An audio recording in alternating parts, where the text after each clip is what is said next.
The Big Al Podcast with your host, Al Bishop, unfiltered and uncut.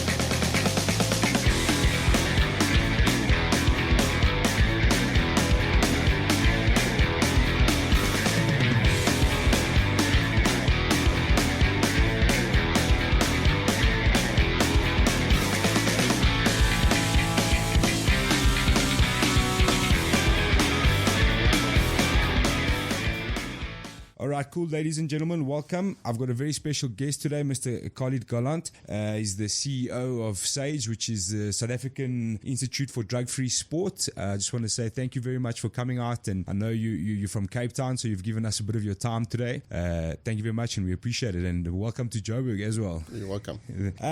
Cool. I just want to start, if we can maybe just break it down as to who SAIDS is and what is it that you do on a whole. SAIDS is a public entity. Our primary mandate is obviously drug testing in sport. We have jurisdiction over all sport in South Africa. So from your rugbies, your footballs, to your table tennis, to all sports that are recognized as official sports in South Africa, which technically means they have to be a member of SASCOC, which is the National Olympic Committee. And that means there's a governing body of that sport. So there'll be a South African rugby or South African table tennis, some federation along those lines.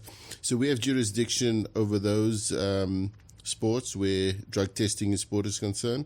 How drug testing happens in the country, we test a lot on the elite professional level. But as an athlete, if you're a member of a sport, you have a membership or license, or the event you're taking part is sanctioned, you fall under our jurisdiction to test. So, take an example like the Comrades. We test the medal winners, but we will also test in the field. Those that come number 200, 300. And sometimes there's a reason for it. If we have an inkling of suspicion, we will allocate resources to it as a deterrent effect. Okay, and if you say something like that, we've heard the term, well, those of us that have quite had a good look at testing and doping, some people refer to it as the smell test or like a sniff test. So what would give you an indication that someone is maybe been using a banned substance in sport? Generally, we rely a lot on gathering information, intelligence information, and also meeting with keeping our ear on the ground, whether it's with athletes and federations. And believe it or not, like a large percentage of athletes in some sports are caught basically because people have told us. We think these guys are... So you can look at it on the one end as snitching, but on the other end, I know if you take, for example, sport of cycling in South Africa, they've had their fair share of doping cases. And a lot of the cyclists don't want that. They want to compete in what they refer to as a fair playing field or level playing field, clean. And they don't want their sport to be stigmatized with drug use. So they will say, and people that give us information, not necessarily the people that are being beaten or, are podium finish. It's a mix of people. But on the elite level, you take sports like, whether it's boxing, cycling. If I'm cheating and I keep beating you, I'm actually taking money out of your pocket. Yeah, sure. And many of them see it that way. So in South Africa, we have very good cooperation from athletes on the ground and from sports officials in giving us those information. So to some extent, we do rely on intelligence information. Okay. And would you have people directly gathering information like that? That's always like maybe popping into gyms and training facilities? We're starting to develop that. I mean, we obviously have a network of people that voluntarily give us information. But one of the things that we started in 2016 and moving forward is closer cooperation with law enforcement, with the Hawks, and with agencies like that. We now also have a team of detectives. It's catching an athlete, caught for steroids or a schoolboy in most cases, in one aspect is catching the low-hanging fruit. And we're not taking care about the supply and the production. So we, have to address that. But to a large extent, we also have to do education.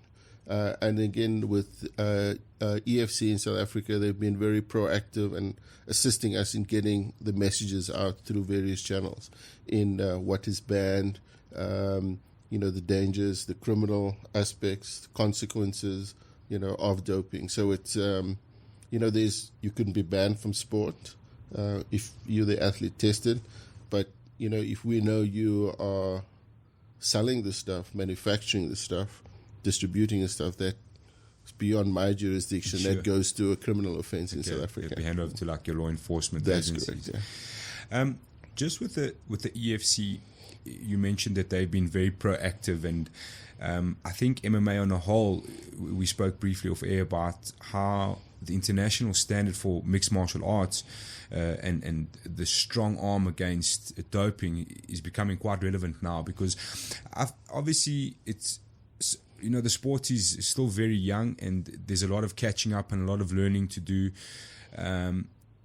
But obviously the repercussion in mixed martial arts, or any combat sport, in fact, is going to be a lot worse in other sports. So how exactly did the EFC, how did it come about?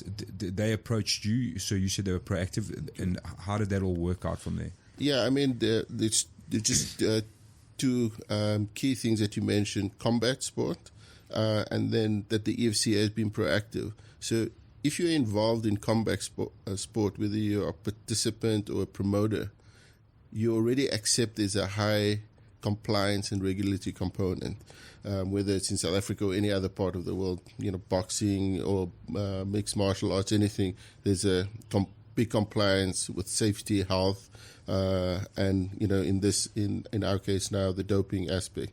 And when EFC started to develop themselves in South Africa, I think is the CEO, Cairo, yes. He approached us. We have jurisdiction over all sport, and sometimes I don't always know which sport is up and coming. Sure. So, I mean, for us, it's great when we get an email to say, this is who we are. We want to meet with you and see how we can comply. So, I mean, that's extremely refreshing. Yes. So the EFC did that, and then, similarly, I found out from my counterparts in the US, the UFC also was similarly proactive with the US Anti-Doping Agency in getting, standardized compliance with anti-doping regulations. So what that means is a bout that is being EFC bout in, what's the place in Cape Town? The casino? Grand West Casino. Grand West, Grand West Casino versus a UFC fight in Vegas. The athletes are tested the same way, for the same substances, for the same procedures, and the laboratories that analyze them use the same protocols for analysis in terms of how they find the substances. Sure. So, if two athletes have the same substance, doesn't mean that if they get tested in the US, they have a higher likelihood of getting caught or detected. It's the same. And the same applies to the sanction. So whether you test positive for diuretic, steroid, or stimulant, we have the set framework that all of us comply with. So someone, they are always, each case is different. Sure. There's always mitigating circumstances, but we work in the same framework. So in most cases, someone who tests positive for a steroid, they're going to serve the same sanction irrespective of where they were tested and in which country they reside. So that's an internationally standardized operation in essence. So basically, whatever MMA fans are seeing happening in the UFC is going to be exactly the same in the EFC. Correct. The UFC and EFC all are signatories via an international MMA body to the World Anti-Doping Code. So that means also the same applies to athletics. So at the Rio Olympics, the athletes were tested the same, like a EFC or UFC would have fight. It's standardized across the globe. Just in there, you mentioned there's certain substances and mitigating circumstances if guys get caught. In South Africa, with MMA, one of the more popular cases, if I can call it that, was youngster Cole Henning. I just want to try find the name of the substance he was caught for. It's Methylhexanamine. Yeah, they are very difficult to pronounce. The Cole Henning, the methylhexanamine. He was obviously, you say mitigating circumstances. So if I look at it, he was a youngster, first time offender. Obviously at that age, you got to consider maybe he's a little bit impressionable, taking a bit of the wrong advice, and then got a 4-year sanction. Okay. And then if you look through your guys' cases, that's one of the best things about you guys is that everything's open and free to the public to see. The same substance in a cyclist only got like 3 or 6 months. How is that determined, and why is that determined? And then also that it came out as he's saying it's something he took in an over-the-counter sort of pre-workout kind of thing. Okay, so we'll get into the pre-workout stuff just now. How does that happen that someone can get 4 years as a youngster, first starting out in his career, as opposed to someone else getting like 3 or 6 months for the same substance? Yeah, again, we operating in the framework of the World Anti-Doping Code. Okay. So whether it's a cyclist or EFC fighters, all within the same framework. So one of the first things the athlete who tests positive, have to be able to prove and show the source of how he tested positive or what he tested positive for.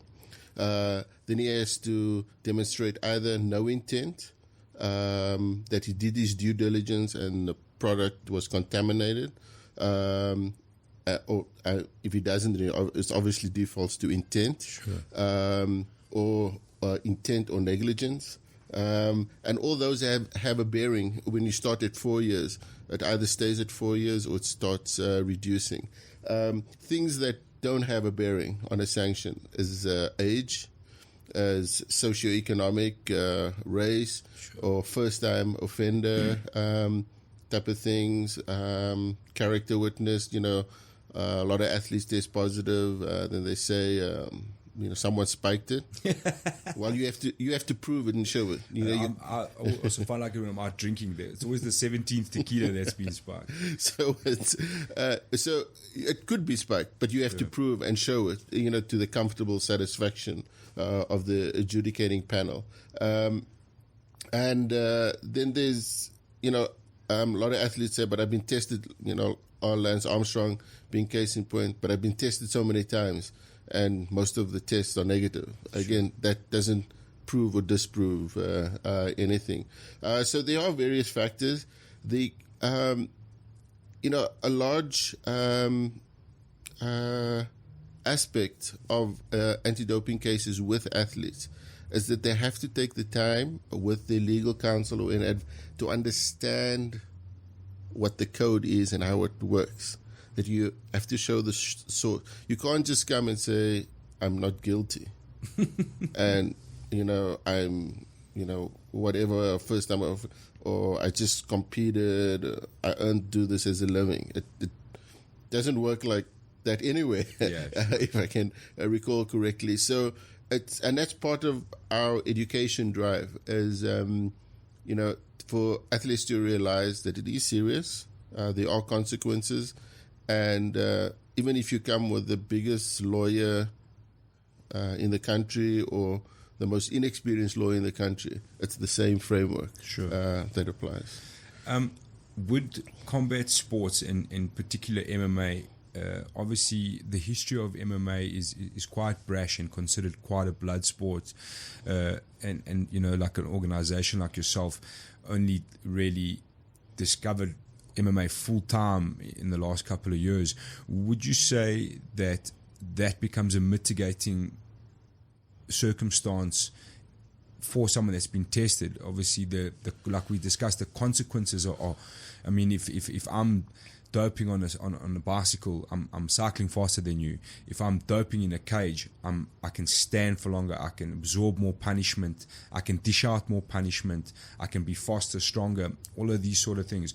So, would mixed martial arts as a whole be a mitigating circumstance when it comes to sanctions? Yeah, it'd be difficult to actually prove it, other than 1 year, 2 years can be a long time, can be a short time, because it's a small sport. Sure. And when you sign up for a sport, there are rules. There are rules in the cage.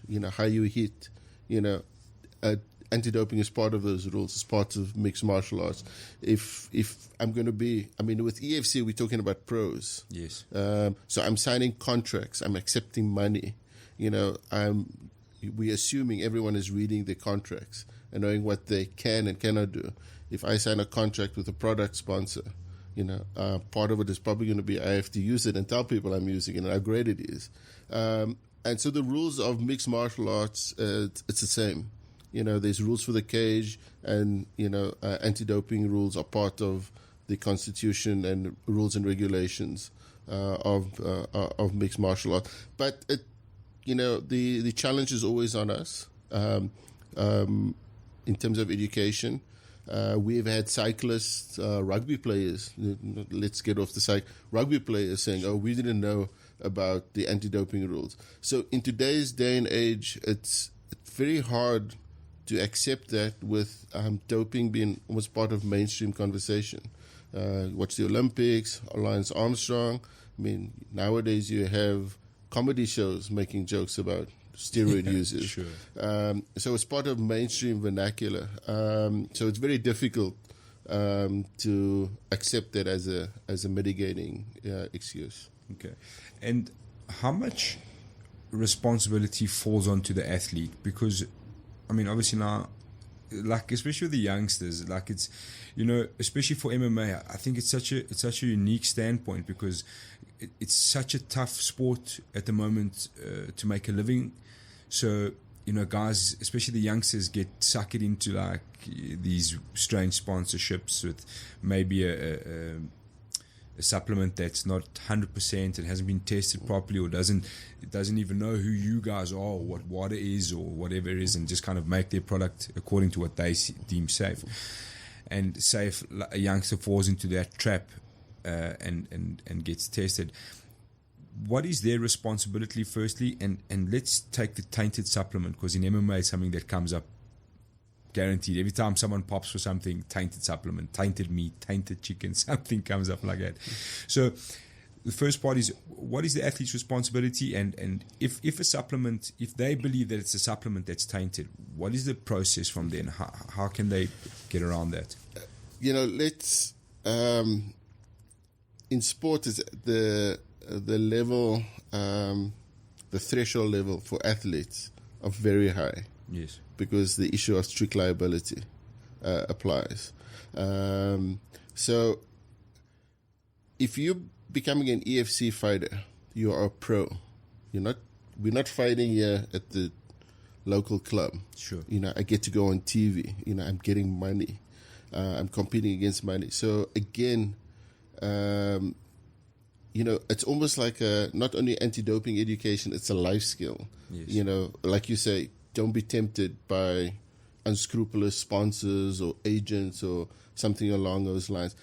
And that leads to the supplements. Supplements is a huge industry in South Africa. It's a multi-billion-dollar industry. There's a place for supplements in sports performance. And I'm not, trying to badmouth supplements. Yes. But there are many supplements that are placebos, and people are spending hundreds of rands with it. If an athlete with his coach or trainers feel, I have to take a supplement because my diet is not sufficient, yes, then research the supplement. There are some supplements, I know Dischem has it. Sorry that I'm not trying to punt Dischem, but I think Clicks or whatever, all of them, it's a specific couple of brands, and they have a little stamp on that says informed sport. yes. And what that means is these supplements have been batch tested. the risks are very, very low, that they're contaminated and the ingredients are listed clearly, and there's no attempt to trick the consumer. Now then you get the other supplements that will work very well because they're supposed to, because they have illegal steroids in them. Sure. And there's loopholes in the industry that these steroids or stimulants or diuretics, can get in these supplements. And the supplement manufacturers don't always have to list them. Yes. So that is a definite challenge. It's a risk for athletes, whether it's EFC or, we've had rugby players, cyclists, triathletes in the same boat. So we always advocate a very conservative stance towards supplements, and to balance your risks and to manage your risk. And again, the message that I always have to rugby players, it's about supplements versus performance and skills. I think it's even more relevant to AFC or to mixed martial arts, considering that I've actually been to some fights and actually follow some fights. As your listeners will know, I can be how big, and I've seen like some big heavyweight EFC fighter being beaten by someone that looks smaller. Yeah. It's the skill level. You got to have the judo skills, the boxing skills. Doesn't matter how much bulk I have. So that, so with rugby, there's this narrative in South African rugby, bigger is better. Yeah. And look where it's gotten us. But and there's this big thing about pushing supplements for bigger and better, but at the expense of skill development. So, if obviously your listeners know EFC and know the skills, you got to have the skill level. Sure. So it's balancing, those risks, the use of supplements with your skill level. But the risks, from my perspective, when we analyze MMA from an anti-doping perspective, it's not so much the steroids or use of steroids in AFC or MMA. It's the use of diuretics. Okay. Because you weigh in any sport where there's a weight category, and if you look at our statistics and global statistics, you will always find doping positive for diuretics in weight category sports, so wrestling, boxing, gymnastics, where weight is a determining factor in performance.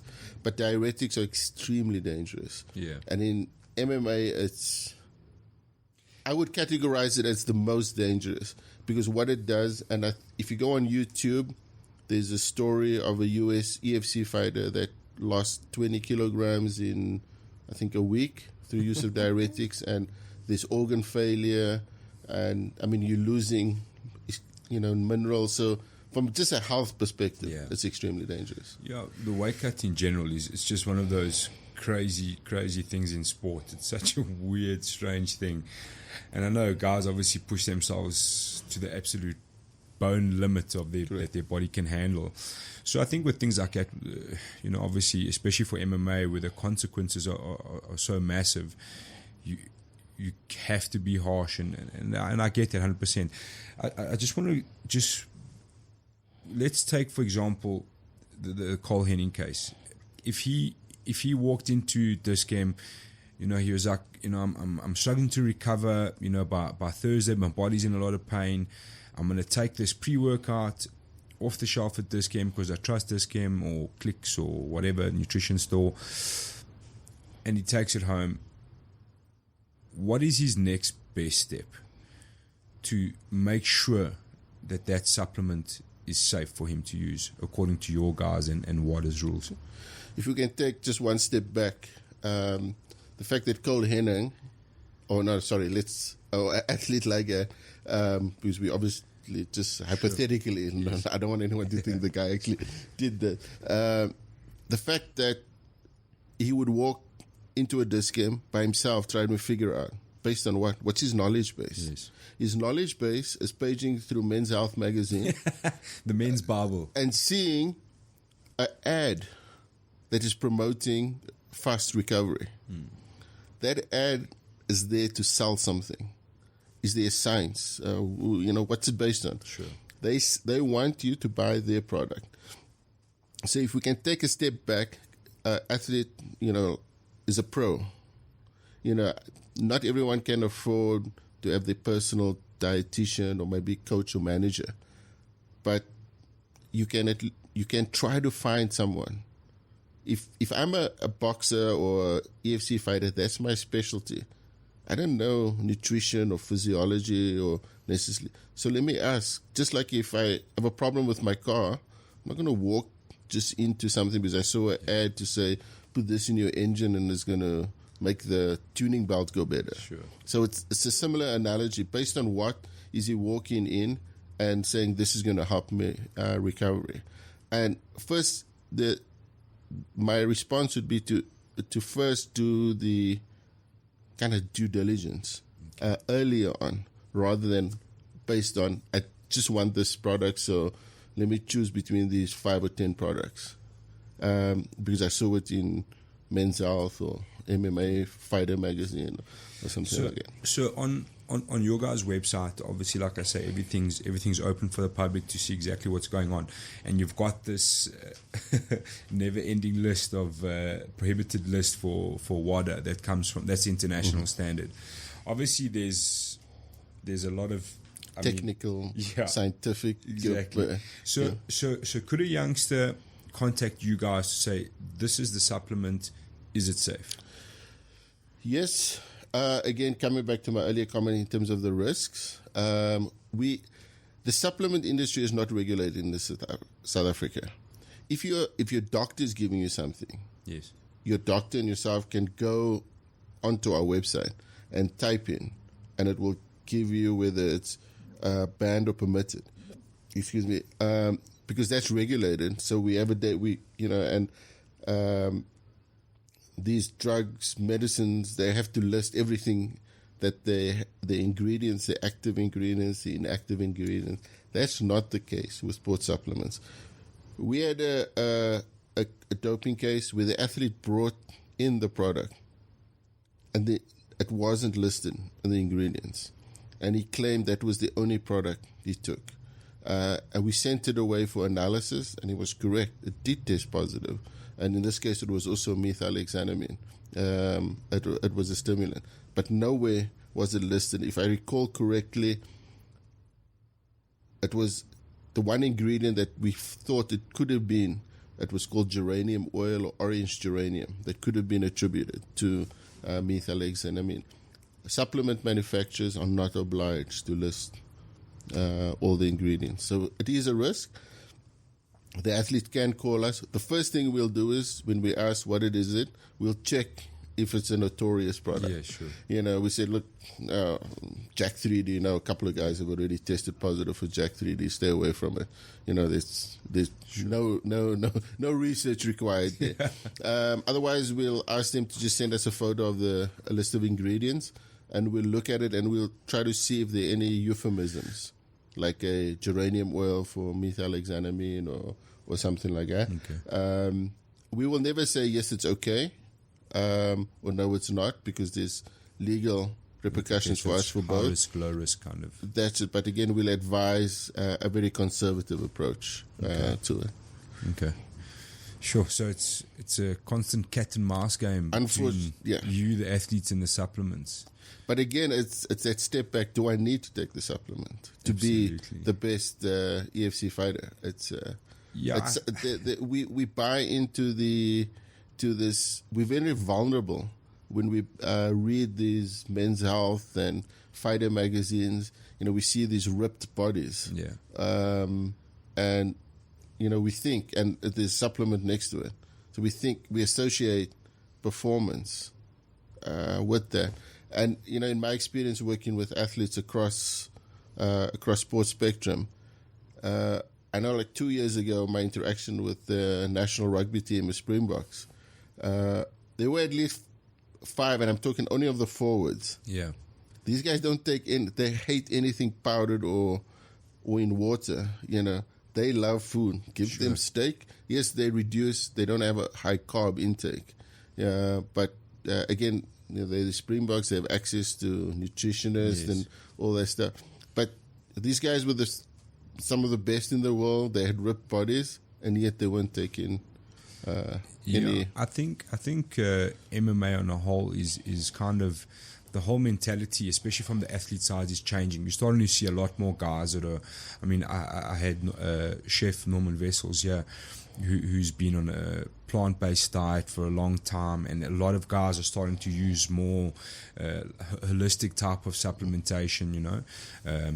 Especially, if I can say, the top 10 athletes of the weight classes, the guys are obviously starting to get into better sponsorship, starting to latch on to like more like hemp plant-based proteins, and kind of staying away from the notorious stuff on the shelves.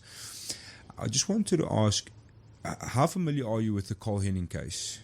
It was a while ago, but yeah.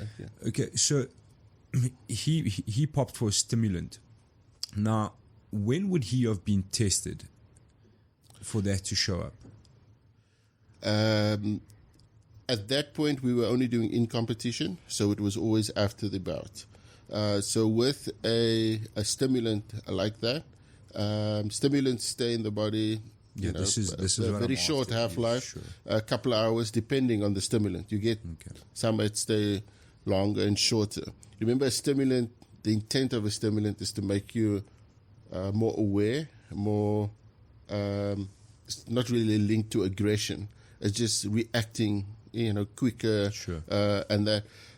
But what affects the half-life of substances like stimulant? It's your body fat, how fast your metabolism is, how quickly the kidneys and liver can metabolize it and get it into the bloodstream and out of the system. So it's going to vary. If I tell you methylhexanamine has a half-life of 6 hours, and you take it last night and you're competing on Saturday night, doesn't mean you won't test positive. I don't know how much you're taking. Remember when science talks about half-lives, they were in a lab, they took a set amount and they did an experiment in clinical closed conditions. So we don't know that you're taking half a cup, and in that half a cup, how much is dextrose and creatine and how much is the stimulant compound as an ingredient. So there's so many variables to that. In terms of sport, if you get tested out of competition, stimulants are not banned. Okay. So we don't even, when I say not banned, we don't even test in the screening for stimulants out of competition. So for your listeners, the difference between an out of competition and an in competition test. In competition test is immediately after the bout, and all substances are screened for. Out of competition test would be like on a Wednesday. Just random rock up. Well, yeah, and not on competition, not after the competition, and we don't screen for stimulants for out of competition test. Okay, so I think this is always the dance when it comes to supplements and performance-based sport. So that's why I ask, if you talk about the half-life, if it's so short and say Mr. Henning was tested after competition, it's fair enough to assume, let's even give it the broader spectrum, within 24 hours he consumed that supplement, knowingly or unknowingly. So that obviously makes your guys' job extremely difficult, because the mitigating circumstances again come in. Because you look at the scenario, you would say to your mind, someone who's testing him and finds that he pops positive for a stimulant, and you kind of look at the half-life, and you have to say to yourself, he knowingly took this to get an advantage. Because if he had popped for it 6 weeks ago, it would have looked more like he made a mistake with the supplement. But the fact that he's done it so close to competing, he's tried to gain something. Correct. So would that lead back again to the heavy sanction? Correct. So as a I'm not too sure how the process works. You sit in front of a jury kind of type setup, or a board of officials that kind of determine your fate? Correct. You just explained intent, Sure. which I mentioned earlier was one of the threshold criteria that you either have to pass or fail. In terms of the actual hearing, it's an independent tribunal panel. It's normally made up of a minimum of 3 people. They're independent of SAIDS. We have a registrar because we're the prosecuting body. And the composition of the tribunal panels would be lawyer, a sports medicine, a physician, doctor, or experience with sports medicine, and then someone with experience in sport, like a senior sports administrator or executive. So in a rugby case, we obviously won't have a rugby sports administrator, and in a EFC case, we won't have any one from martial arts or combat sports. But to have the sports people, they understand the demands of sport. Like, you were explaining the Faustian deal you have to do sometimes with supplements or the risk, where someone not in sport may just think, it's what are you talking about exactly. So that's why we always have someone with a sports background. So it's a minimum of 3, and it can be 5 or 7 people depending on the technical nature of the case. Okay, so that's very interesting. So it's all completely unbiased opinions, but all relative to the case, the people that are sitting in, all impartial to the case that's happening in front of them. Correct. Again, not partial to us. Yes. We don't even appoint them. They're appointed by a registrar, and we are the prosecuting authority, and obviously the athlete is the defense table. So it's easy, and we try to protect that process so that the athlete is afforded a fair hearing, that the athlete is informed of his or her rights, and that we operate within the framework of sport. Just to give you an idea of the checks and balances in the system, the athlete, if he's not happy, and if I recall correctly, it was the case in Cole Henning, he did appeal.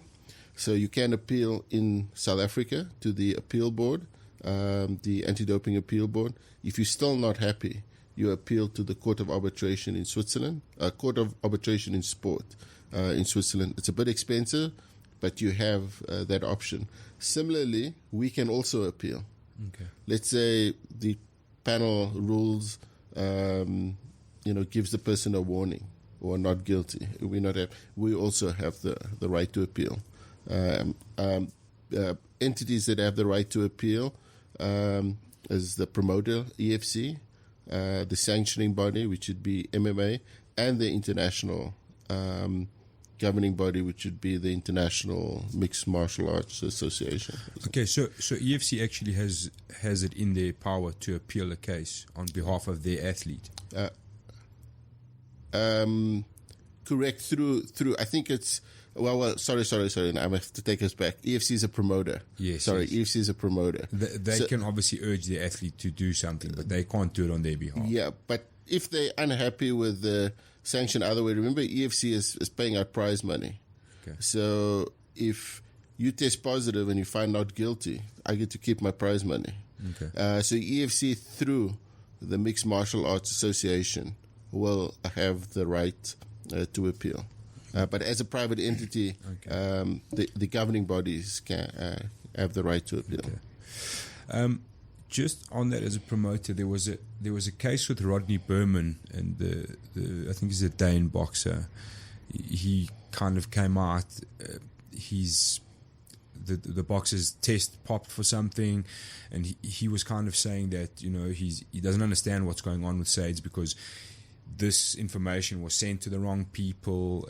And what was the whole scenario there? Because I think it's not mixed martial arts, but it's something we can learn from as well as mixed martial artists and fans. That's a good question. I can't speak to the merits of the case because we're still busy with it. Okay. But just on the process, and that's an excellent question because Rodney Berman is Golden Gloves. Yes. And Golden Gloves is a promoter, just like EFC. Sure. So we don't send results directly to promoters. We send it to the governing bodies. Okay. So with boxing, we send it to the Boxing South Africa Commission, and they then have to communicate with the promoters.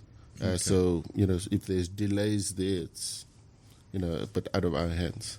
Okay. So that would be the same process for EFC in essence. You would send it to MMA South Africa, and they would inform from there, look, this guy has popped up for something, and so on. Can you just walk us through that process? Obviously, you mentioned in competition, out of competition. I know I'll link it onto this podcast. There's quite a cool little video that explains the process of the whole testing from in competition, out of competition, all the way through to the appeal and that sort of stuff. Obviously, they talk about your sample comes up and then you request your B sample. Can you just walk us through exactly how the whole testing scenario works for an athlete? Okay, let's use the in-competition testing. We will determine, we receive there's a specific word for it, the fights. Yeah, the fight card. The fight card. Yes. Who's fighting, and then the individual fighters. Generally, in a combat sport, it's easier to take the winner, because if a guy's knocked out, it's going to be kind of difficult to get a sample from. But that doesn't. There have been some cases where the regulatory authorities have asked for both fighters when there's huge prize money, and I think with the Mayweather, in those type of bouts, both boxers are tested, irrespective if they get knocked out. You just have to wait longer. So you just competed. Let's say your fight was 15 minutes, which I think is long, isn't it? Yes. You won. You celebrate. Immediately as you exit the cage, you are informed that you have to comply with testing or subject yourself to testing. That doesn't mean you can't do your media or whatever. You are just chaperoned all the time. Okay. By someone, and you're notified. And remember, I probably was sweating and not drinking a lot to keep my weight before the bout. I just, burnt a huge amount of calories and sweated a lot. So the last thing my body can do is give me a urine sample. Plus, you probably just beat the crap out of my kidneys too. So it's we're going to have to wait. But during that period, the athlete is or the fighter is chaperoned. They've given sealed drinks. We definitely tell them, do not, just take a drink like yours there on the table that's open. You want to drink like this where I can seal it. And a case in South Africa, the Comrades winner, who got found not guilty on a doping offense because he could provide documented evidence of TV that people gave him energy drinks during the race and at the end point, the winning point, that were open. And he claimed his drinks was tainted. So we do chaperone you immediately after, whenever you're ready to give a sample, and then the process is initiated in terms of paperwork. It's 2 samples, A and a B. It's a complicated, initially complicated system of seals, of opening seals and recording numbers, and agreeing that the seals have not been tampered. And you will never be given one testing kit. We want to say, here's your drug testing kit. Can you give us a sample? There will be an array of a minimum of 3, and you will ask to choose. Again, so that keep everything completely random. That's it. So that the chances of something being messed with or manipulated are lower. And the drug testing official never touches something or gives it to the athlete always. Okay. And that's all documented. The athlete gives the sample, 90 milliliters, seals it, and signs for it, makes any other comments on the system, and then it gets dispatched to the laboratory. Okay.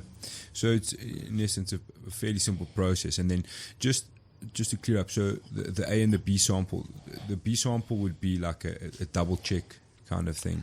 So if your first sample goes through and it pops or something, athletes request the B sample basically to say go and double check that information. Correct. That's an excellent question. Sorry, I missed that. No problem. It's I mentioned it's 90 milliliters, so it's I think it's 30 in the A sample, 60 in the B sample. The A sample is analyzed, so now I test positive. I have the right. I don't have to have the B sample analyzed, but the B sample is analyzed as a confirmation. Okay. And many athletes assume that, I just got informed, I tested positive. Let me give a B sample now. It's that same sample that you originally gave that was just divided into 30 and 60. Okay. And then who pays for all of this? Who is the financial responsibility fall on between yourself and the EFC as a promotion?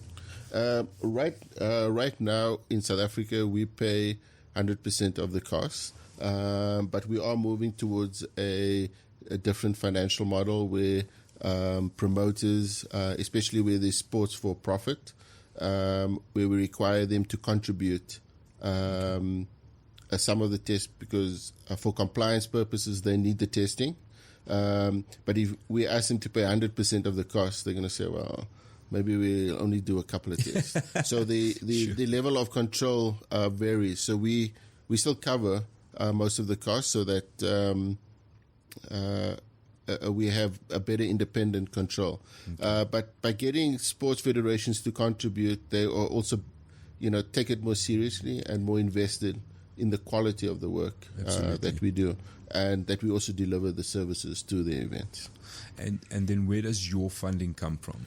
We get, I would say, 80%, 80 to 85% of our funding from government, okay. And the remainder we generate through revenue with sponsors or testing in other countries. Not supplement companies. Eh?